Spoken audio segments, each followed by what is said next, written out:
What's up guys, today we're reacting to the Theorizer, Horton Hears a Who revealed as the hidden Cloverfield prequel. So let's check it out. It's official. Katie has become as complicated as Mort. As Mort. We love Mort, don't we?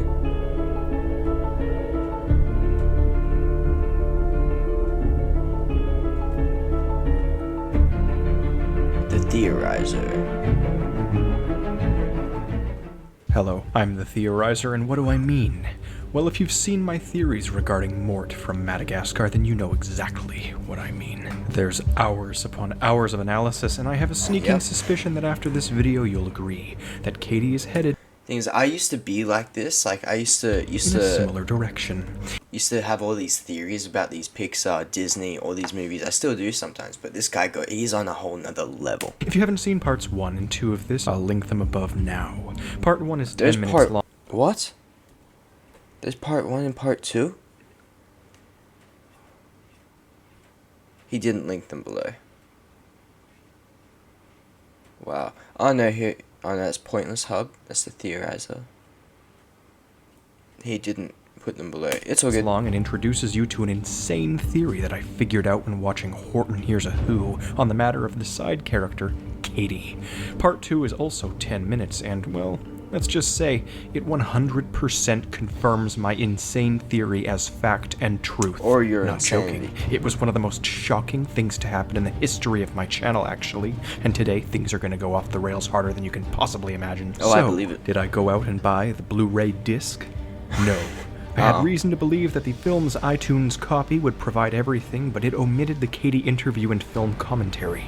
I don't believe it left out anything else that would be particularly critical to this, but following this video, if you do have the disc, make sure to comment anything more if it can fit. None of you should be fans of Katie at this point. She's an unholy shadow demon, and worshipping her would merely be fulfilling a prophecy from lunatics. Let me expose the rest of that interview because, yes, as they say, there's like kids that have websites devoted to Katie because she's just so awesome. I've already sacrificed myself, and I don't think anyone else should be doing the same because it would just be proving This is the creepy. point. This You is see, creeping me out. the Katie interview isn't just notable because of what they say in it. It's notable because of the fact that it exists at all. This interview segment was only done for a couple of main characters and then, randomly, Katie. This means they've dedicated more space and time to her than any other character of her seeming irrelevance. I don't even need to assume this because this is like when that one friend takes something too seriously, but they start to try and make sense out of it. In this very interview, they also say they had a team dedicated to her. And it was my job to find the personality of this little cute fluffy thing. Absolutely sickening. She is not They also cute. constantly Sickening. demonstrate and state their intentions We didn't and their mess up any mindset, scenes. and We they actually mock the created viewers these with it. scenes just There's for more you. here too, and it helps confirm her anomalous anatomy. In part 2, I took one look at her x-ray and thought it looked all strange and bent and contorted inwards with needless fat and a wrongly placed neck, so I took it to Photoshop and opened it up, making it upright as if she were a human, and I got a horrific looking image. At the time, I didn't think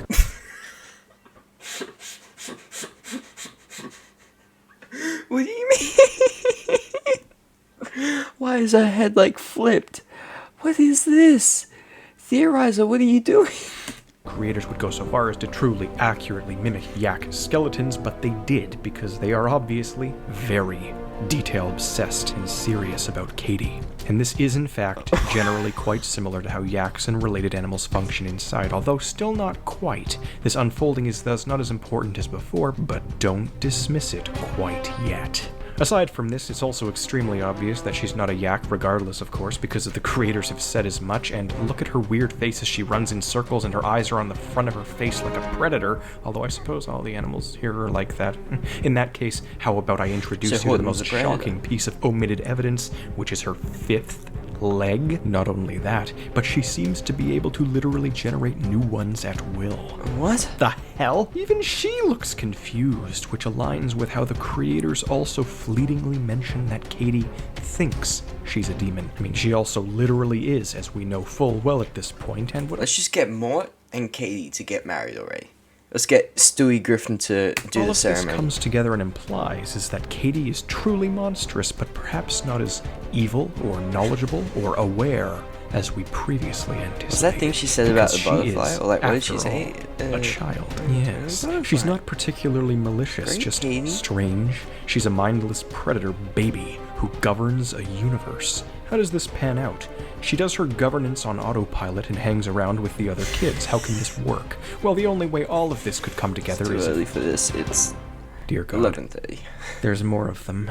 Oh, there's more of them. Katie is not a 6D Lovecraftian goddess because Katie isn't the only one. This character There's more we bear Katies? witness to in Horton Hears a Who is merely an infant of a greater species. It's the only way this can pan out. She is a baby and has her own world to govern, while the elders maintain the multiverse as a whole. Yes, Katie owns the jungle of Newell, which is why she transcends it at the end of the film. This finally gives me the answer I've been looking for as to why she looks like a clover. You see, the clover is this film's representative of things containing universes, as the speck rests atop the clover for the duration of the movie. This parallels how Katie rests the clover atop her head after proclaiming it's a universe, which deleted scenes confirm to be true. What? Katie looks like a clover so as to hint towards This her picture true of her. nature, that true nature being her omnipotent governance of the world around her. That is a crazy photo.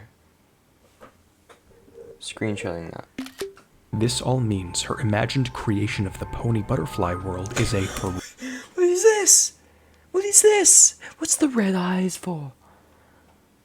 horrific doing indicator too much, bro. that she likely also created the jungle of Newell, and by extension probably Whoville as well.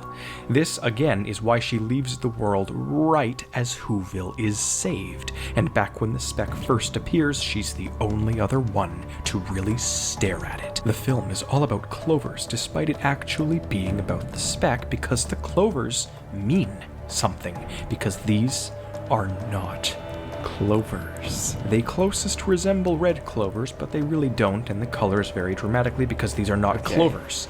The universes separate themselves with their nigh impenetrable sound barriers, but they Sorry, I forgot to do my daily Schwepp. Timothy Chalamet. Schwepp. Schwepp. There we go. all reside within one another like a nest, just like my Pixar multiverse theory. Evolution, aging, species. These are no more clovers than Katie is. These What? are shadow demon larvae.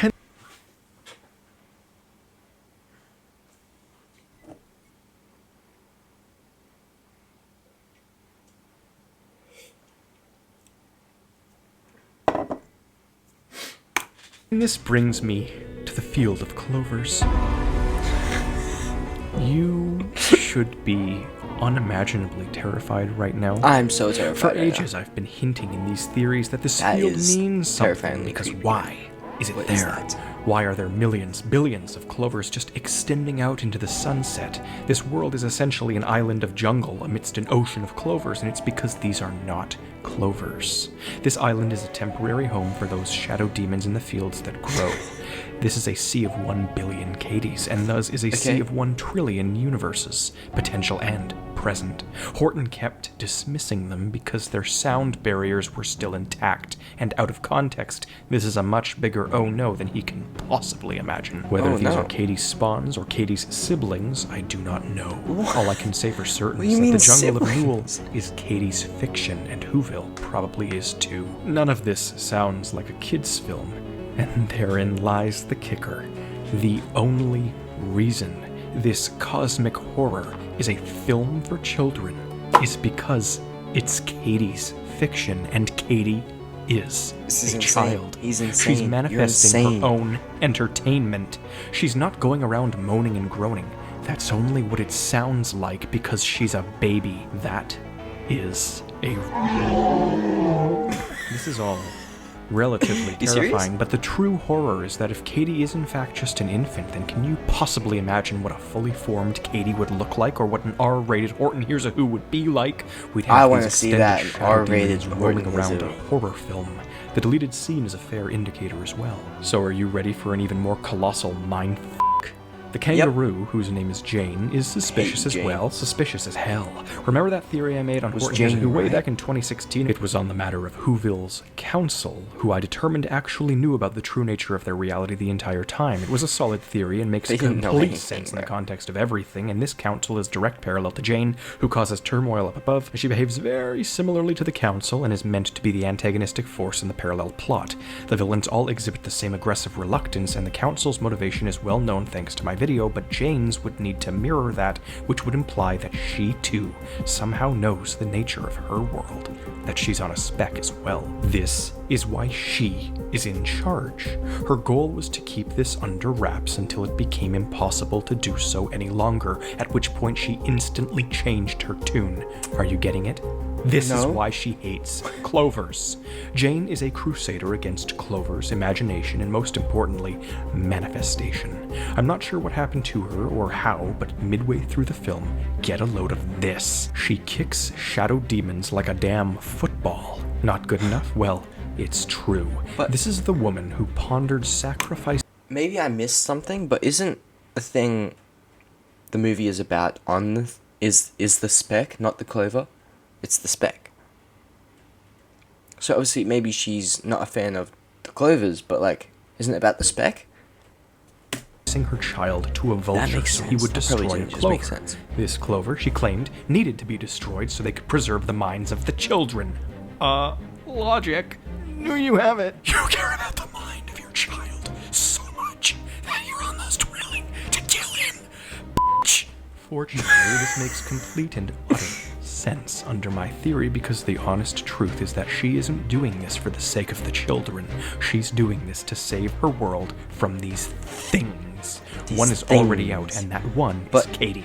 This is why Jane keeps her son in the pouch and away from the other children, Okay, alright. because she is protecting him from this thing. These things. These monster egg universes that are spreading from the outer fields into what little habitat they all have. This multiverse is being controlled by 6-dimensional or maybe even 7-dimensional creatures beyond our comprehension. Crisis in This Infinite multiverse Earths, of like- specs is vast and all-encompassing, and I know exactly what it is. It's his other stories. It's his other stories!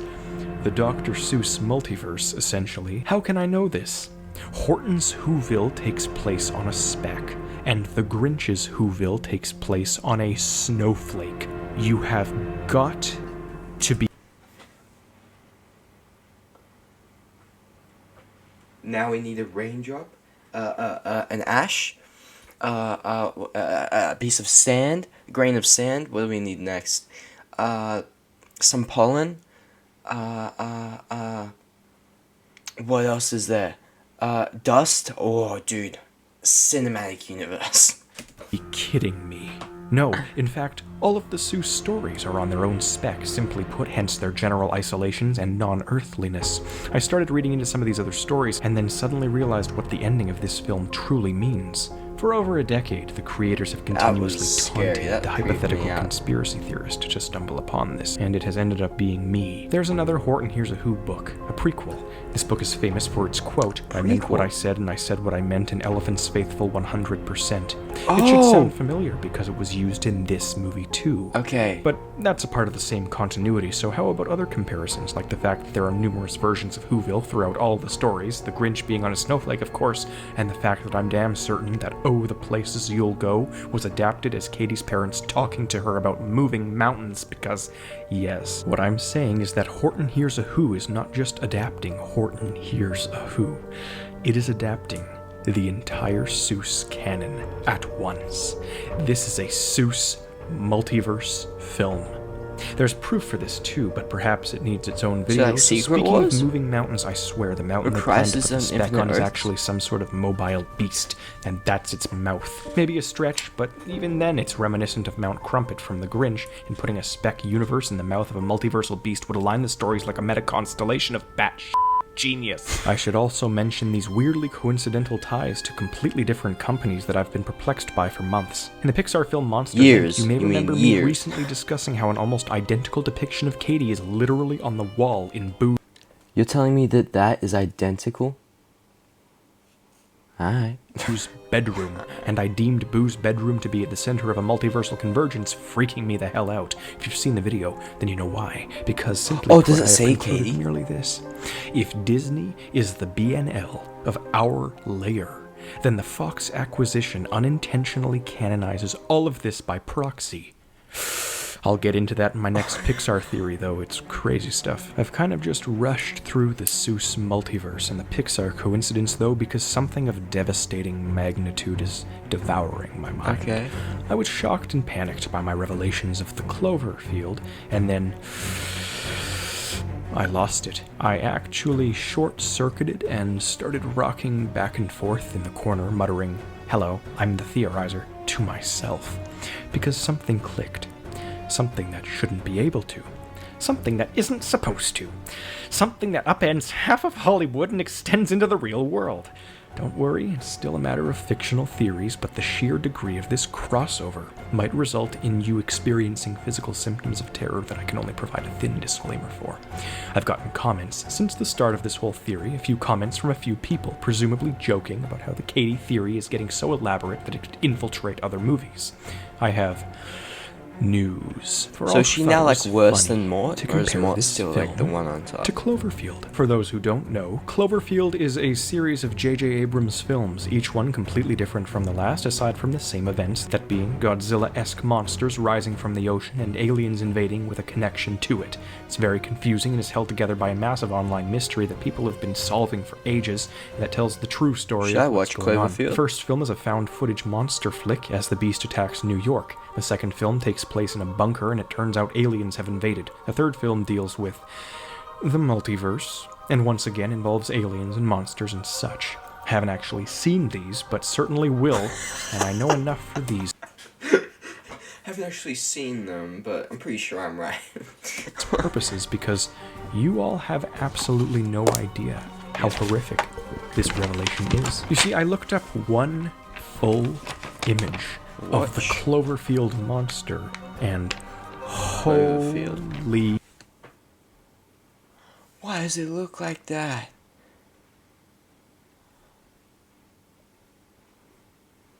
I don't know if you guys can see that. Wait. I'm very confused. Wait, let me Google that. Cloverfield movies. Loosely connected films. Oh, okay. They go on for 10 years? Monster. Yo. That's insane. That's an adolescent. No, that's young. No. Okay, that's adolescent, then there's a young version. And then this is what the adult one looks like. I don't know if you guys can see that. I'll find the picture, I'll put it on screen. These things are terrifying. What the heck? Oh, damn. And I've heard of these movies, but I heard of the first movie, I didn't know there were more. Oh, these things are huge. Yeah, this is like, when you think of an alien invasion, like monster invasion, this is what you should be thinking of, not aliens like Paul. That is insane. That is insane. Still don't agree with my unfolding? Well, merely take a look at the deleted scene then and compare this. Yeah, that is... Still don't agree with my unfolding? Well, merely take a look quite insane, actually. at the deleted scene then and compare this. The Yeah. Cloverfield. Yeah, see, now they're showing monster. pictures of it. And It's the minute terrifying. I thought, oh no, not again, is when things snapped. The Cloverfield monster is of course named Clover and is widely believed to be an infant. An infant Lovecraftian beast from across the multiverse runs rampant amongst its brethren while awaiting I love the how return I'm of its feeding hypothetical into his parents. information Katie now, like... is the Cloverfield monster. There are also comparisons to be made regarding the weird things on Clover's back, just like how Katie's back contains the universes and she breathes butterflies like fire. That's Get right. this, Clover has weird additional fifth legs too. What? The Cloverfield franchise is so discordant because it acquires half of its scripts and then just makes them a part of the franchise, meaning any film could theoretically be up for grabs as a backdoor sequel thanks to its mysterious internet alternate reality game. Here's a shocker the likes of which you're unprepared for. Horton Hears a Who was in development at the exact same time Cloverfield was being teased. It was then released not 2 months later and infamously stole the temporary title of 2008's highest-grossing film from Cloverfield itself. Blue Sky was not inspired by Godzilla. They were inspired by something bigger, something more topical, something here. And they taunt us with it every day. I find it extra strange that this even parallels how the monster universe from Monsters, Inc. exiles their beasts to the human universe, and oh hell, Sully's voice actor is the villain of the Cloverfield sequel. Regardless, all of these parallels imply things about Katie and things about Cloverfield, things undiscoverable on their own. The grand implication is that Katie will traverse the multiverse and consume it, which means Katie is going to devour the other Dr. Seuss stories. These creatures start as infinitely small specks and grow to infinitely large monstrosities. That is insane. I'm going to screenshot this and put it above because my face is probably in the way.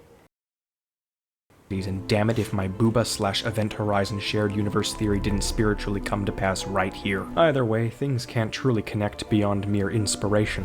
This answers the truth about Katie within her film, but it doesn't transcend to the other properties. Blue Sky Studios has recently dissolved as a company, and so the only way any of this would actually work is if Cloverfield's production company got involved and started making Seuss multiverse children's stories, but Bad Robot literally only makes high-budget action blockbusters, so it's obviously never gonna happen.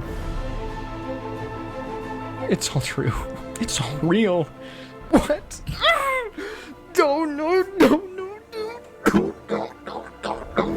no. That's creepy.